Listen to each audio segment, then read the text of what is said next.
For nearly 2 decades, millions of people began their mornings with the same image: music playing, a woman dancing across a bright stage, and two simple words echoing at the end of every show: be kind.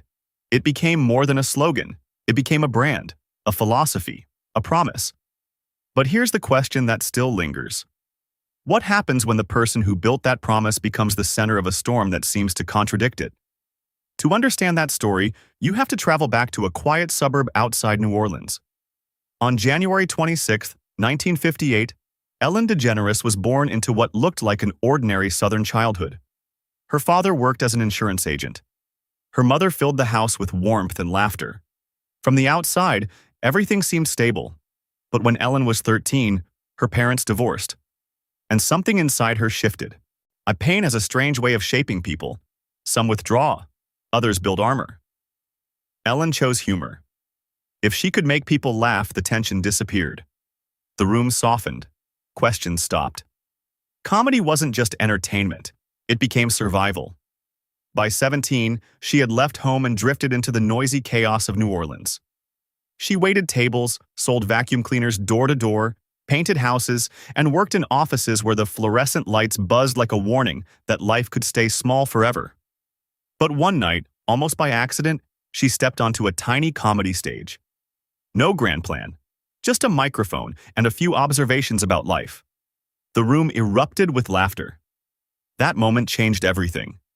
Throughout the 1980s, Ellen drove hours for 5-minute sets, slept in her car between shows, and slowly built a reputation for something rare in comedy: gentleness.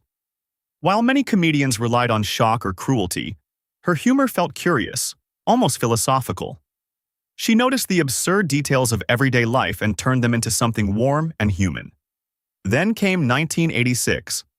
On The Tonight Show, starring Johnny Carson, she performed a routine called Phone Call to God.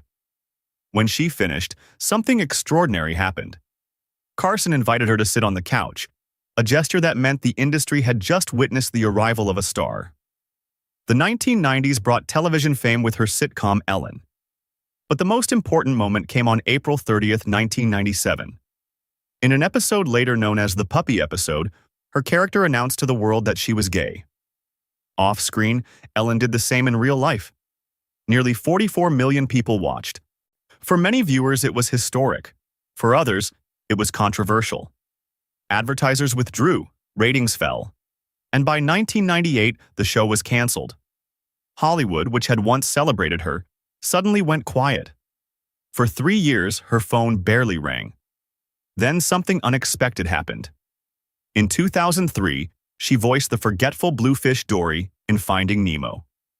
The film became a global phenomenon. That same year, The Ellen DeGeneres Show premiered.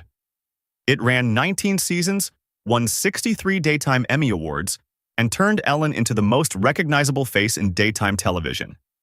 But fame is rarely simple. In 2020, former employees described a toxic workplace behind the cheerful set. Investigations followed. Producers were fired. The brand built on kindness suddenly faced harsh scrutiny. By 2022, Ellen ended the show and quietly stepped away from daily television. So what does her story mean? Maybe it's this: a single life can hold contradictions. Ellen DeGeneres helped reshape cultural acceptance in America, yet she also faced criticism that challenged her image. Both realities exist at the same time.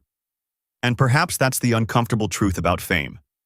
Behind every smiling public figure is a complicated human story, one that applause alone can never fully explain.